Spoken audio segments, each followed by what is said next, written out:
Hello students, today we are going to start our last and final module, and in this lecture 5 we will be mainly dealing with phasor, its different forms of representations and its conversions. So to begin with, what is a phasor? A phasor is a complex number representing a sinusoidal function whose amplitude, angular frequency and phase are time invariant. These phasor diagrams are graphical representations used to represent the phase difference between sinusoidal signals which have same frequency but different phase and amplitude. So using these phasor diagrams, it is easy to analyze different sinusoidal signals which have same frequency. The alternating quantities, it could be either voltage or current. Now if you look into this figure, two alternating quantities, the voltage which is shown in blue color and current which is shown in brown color is depicted here. And this voltage and current is having a phase difference of phi between them. Now a phasor is said to be a rotating vector, and the direction of rotation usually considered is anti-clockwise. Now these vectors, they are rotating at an angular velocity of omega. The different terms that comes into this phasor representation usage is lag and lead, in phase and out of phase. In phase meaning the voltage and current, both of them lie without any phase difference. But here as you can see, there is definitely a phase difference between the voltage and current, which is angle phi. Now you may say that the voltage is leading the current by an angle phi, or you may say in another words, the current is lagging the voltage by an angle of phi. As discussed in the previous slide, a rotating vector, which is known as a phasor, is a scaled line whose length it represents the magnetic direction of an alternating quantity. It has an arrowhead at one end which signifies the maximum value of that quantity and its rotation. Generally, vectors are assumed to pivot at one end around a fixed 0 point, which is known as the point of origin, while the arrowed end representing the quantity freely rotates in an anti-clockwise direction at an angular velocity omega. Omega is equal to 2 pi f, where f is the frequency of one full revolution for every cycle. This anti-clockwise rotation of vector is considered to be the positive rotation. Similarly, the clockwise rotation is considered to be the negative rotation. Now, the main difference between these terms, vector and phasor, is that vector magnitude indicates the peak value of a sinusoid, whereas the phasor magnitude represents the RMS value.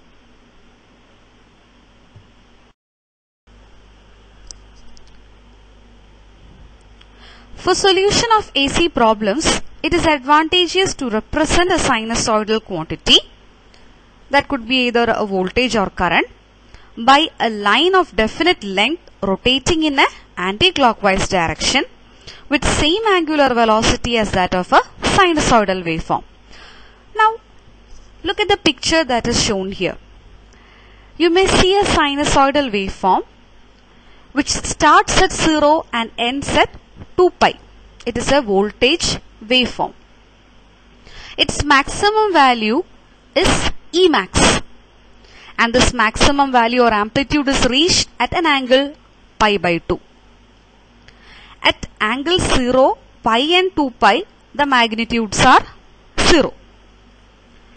Now, this sinusoidal quantity is going to be represented as a phasor. Consider the line OA, that is the phasor, representing to scale the maximum value of that alternating quantity. Say that OA is nothing but the Emax, and rotating in counterclockwise direction at an angular velocity omega radians per second about the point O.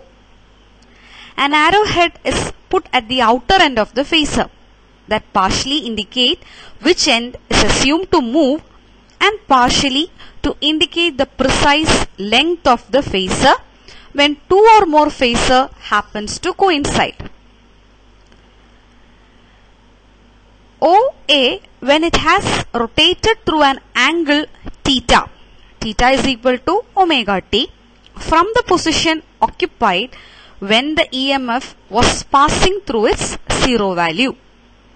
The projection of OA on y-axis, OB, that is equal to OA sin theta is equal to Emax sin omega t, which is the instantaneous value of that EMF.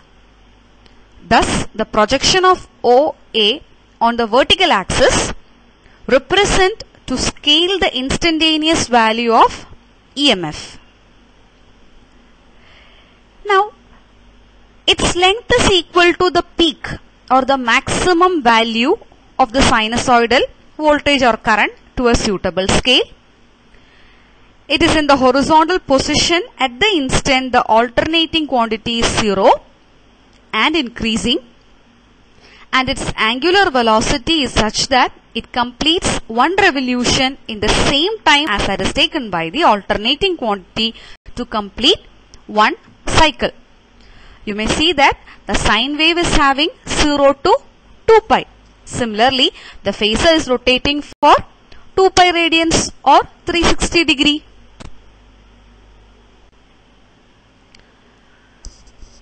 Now, let's see what is a phase and phase angle.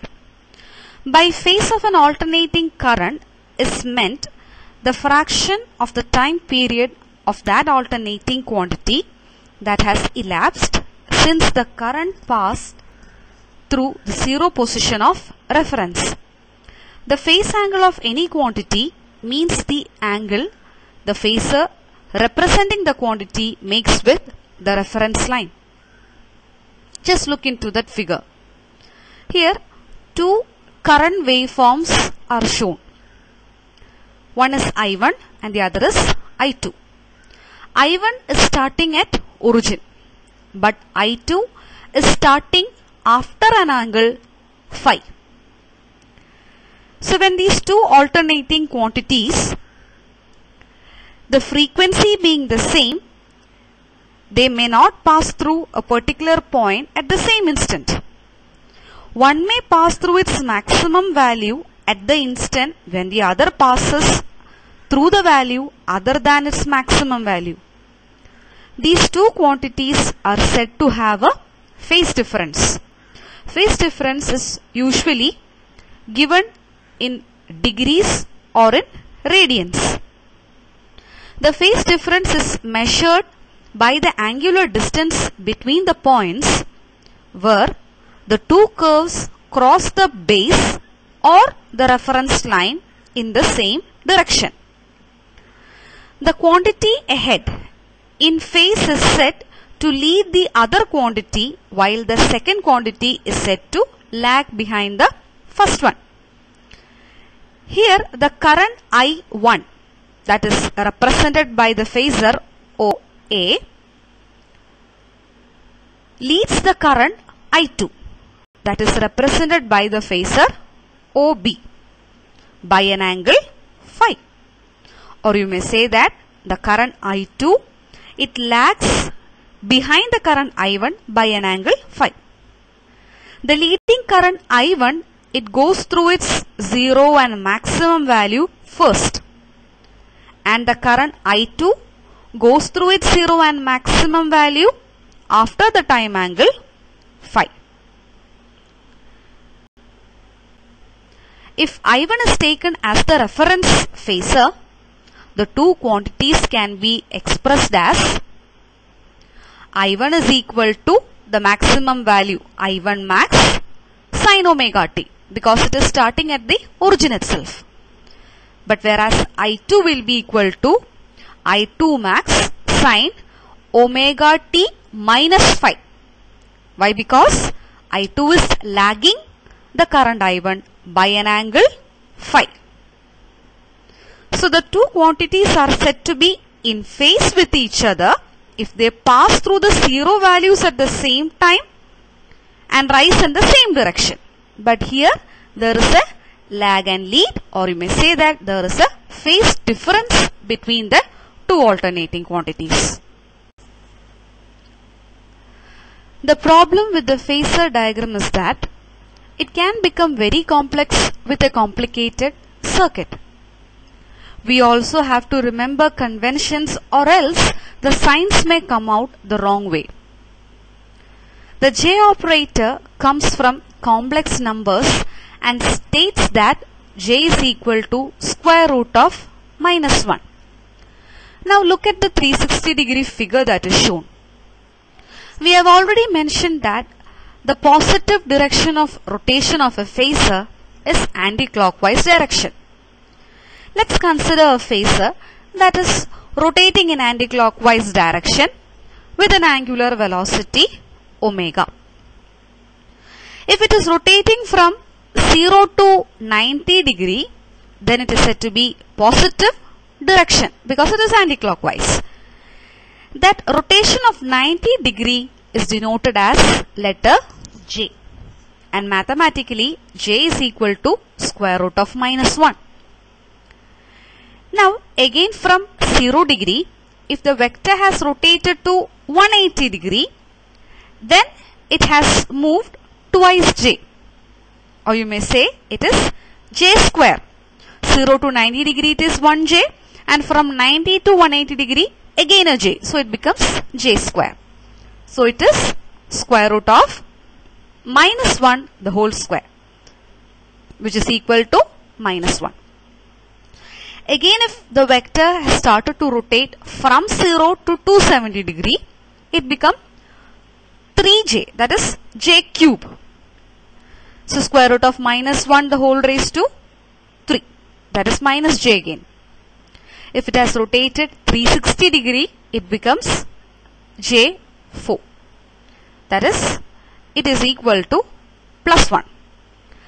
Now if consider that phasor has rotated from 0 to 270 degree, or you may say that 0 to 90 degree in the clockwise direction, then it will be represented as minus J. So if a vector is rotating from 0 to 270 in anti-clockwise direction, or if the vector is rotating from 0 to 90 degree in clockwise direction, both of them it is the same meaning, that is it will be in minus J. Now these phasors can be represented basically in different complex forms. One is trigonometric, the other rectangular, third is polar and exponential complex forms. We will be interested to deal with the rectangular and polar complex forms.